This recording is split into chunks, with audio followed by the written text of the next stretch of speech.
Hey guys, welcome back to Travel with Mads. So I just spent 2 days in Washington DC, and honestly, this city completely blew me away. I have been to a lot of capital cities, but DC hits different. There is something about standing where actual history happened that just gets you.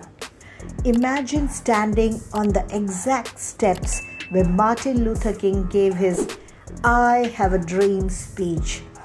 Walking through the Capitol building while Congress is actually in session, running your fingers across a memorial wall with 58,000 names engraved in black granite. This place is powerful, moving, beautiful, and way more dynamic than you might think. So whether you're planning a trip or just curious about what makes DC special, stick with me. I'm about to show you the real Washington. Stepping out into DC, the first thing that hits you is how monumental everything feels. This city was literally designed from scratch to be impressive. Wide boulevards, neoclassical buildings, and everything is white and bright. There's actually a law here. No building can be taller than the width of the street it's on plus 20 feet. That's why you get this incredible sight lines and can actually see the sky. It's so different from New York and Philly, where you are surrounded by skyscrapers. We checked into Holiday Inn, bags down, and we are ready to explore the capital of the free world. We booked this incredible tour through Get Your Guide with Paul, and we are starting right at the steps of the Supreme Court, the highest court in America. 9 justices sit here and make decisions that affect the entire country. The inscription, Equal Justice Under Law, is what the entire American legal system is supposed to be built on. Now the main event, the United States Capitol. This building is split into 2 sides, the Senate and the House of Representatives. Between them, they make every federal law in America. We are inside the rotunda, and that dome you see from outside, we are directly underneath it. Look up. That painting up there is called the Apotheosis of Washington, and it's 180 feet above us. Each state gets to send 2 statues to the Capitol representing important people from their history. So this hall is basically America's greatest hits of historical figures. This is the old Senate chamber where senators met from 1810 to 1859. Some of the most heated debates in American history happened in this room. Debates about slavery, state rights, and the future of the nation. Paul explained how bills become law, how committees work, and honestly, it's way more complicated than you would think. But being here, where it all happens, makes it real. And now, the Library of Congress. Guys, I don't think I was prepared for this. Oh my god, this is insane. Look at every surface, marble, mosaic, murals, sculptures. And this is the main reading room. This is where serious research happens, and it looks like a cathedral. The Library of Congress is the largest library in the world with over 170 million items. They have everything from Thomas Jefferson's personal library to the first books ever printed. And the building itself is basically a palace dedicated to knowledge and human achievement. After 3 hours of intense history and government, we needed to see modern DC. So we headed to District Wharf, and the vibe here is completely different. The Wharf is DC's revitalized waterfront. There's live music, restaurant, boats, swings, an outdoor vibe, and locals actually hanging out here. This is the DC that people who live here enjoy. You have got the Potomac River right there.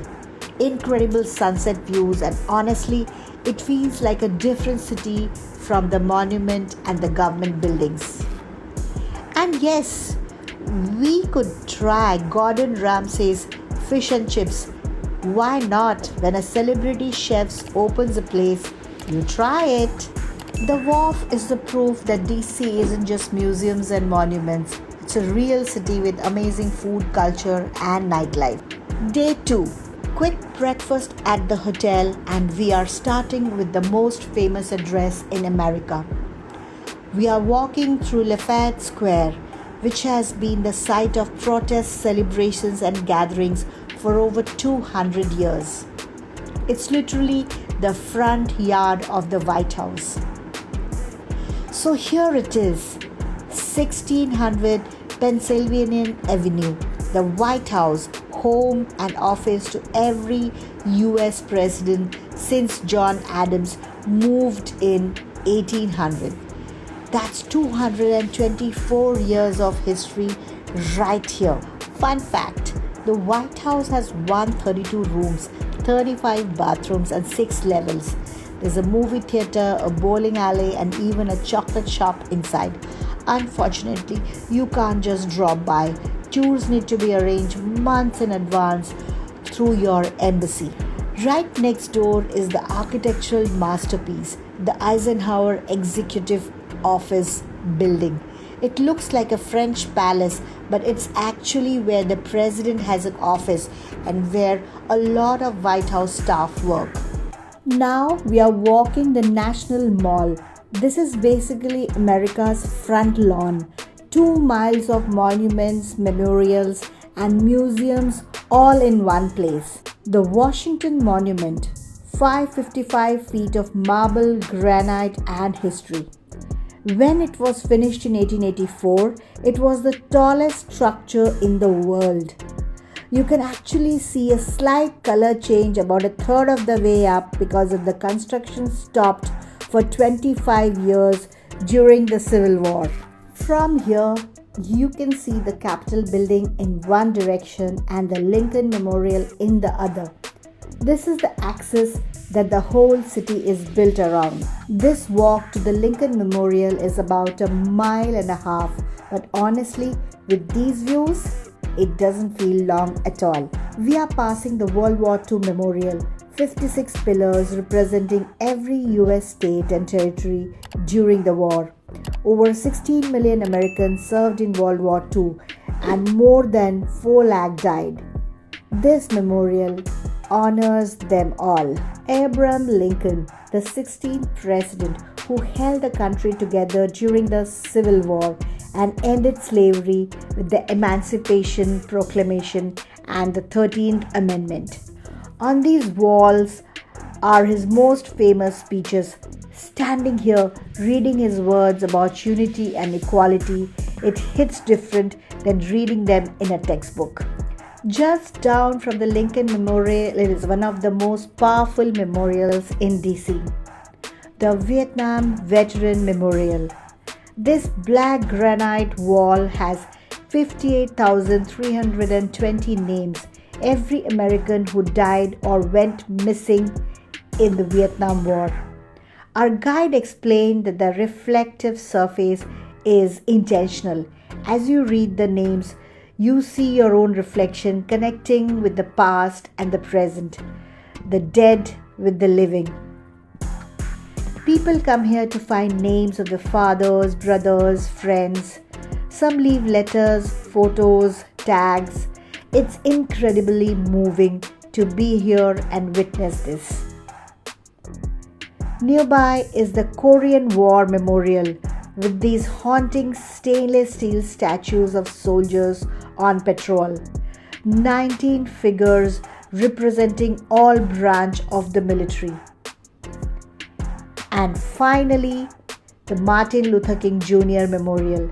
This 30-foot statue shows Dr. King emerging from the stones of hope, with the mountain of despair behind him, a reference to his famous speech. Darkness cannot drive out darkness, only light can do that. Hate cannot drive out hate, only love can do that. Walking through and reading his words about justice, equality, non-violence, and hope, you realize how recent this history is. Dr. King was assassinated in 1968. That's only 57 years ago. His dream is still being worked towards. Now, we didn't have time to see everything. You would need a week at least to see everything that DC has to offer and do justice to it. Let me show you what else we could manage in the one day we had in Washington. The Smithsonian Institute, actually 19 different museums and the National Zoo, all free. We just had time to catch the Air and Space Museum in detail. It almost took us 2 hours. So we couldn't finish the Natural History Museum, which should be on your list if you are in DC. The National Archives, where they keep the Declaration of Independence, the Constitution, and the Bill of Rights, the actual original documents that founded this nation. And across the Potomac River is Arlington National Cemetery, where over 4 lakh service members are buried, including President John F. Kennedy. So that's what was Washington, D.C. in the time we had. We walked through American history, power, tragedy, and triumph. My feet are absolutely destroyed, but my mind is still buzzing. Here's what surprised me most about DC. It's not just a museum city. Yes, there are monuments and memorials everywhere, but this is a living, working capital. People are making laws, preserving history, running a nation, and also grabbing fish and chips at the Wharf on a Friday night. Every monument tells a story, some triumphant, some tragic, all important. From the grandeur of the Capitol to the solemnity of the Vietnam Wall, from the hope of the MLK Memorial to the fun vibes of the District Wharf. DC is incredibly walkable, and that's exactly how you should experience it. Walk the National Mall, feel the scale of these monuments, stand where history happened, read the words carved in stone, reflect on where America has been and where it's going.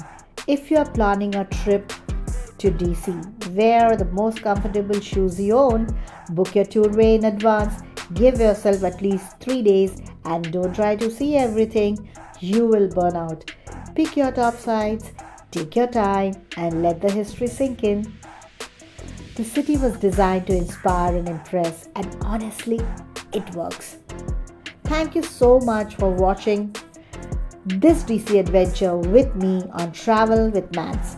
If you enjoyed this story, smash that like button, subscribe for more travel content, and drop a comment. Next episode, we are heading somewhere completely different, so stay tuned.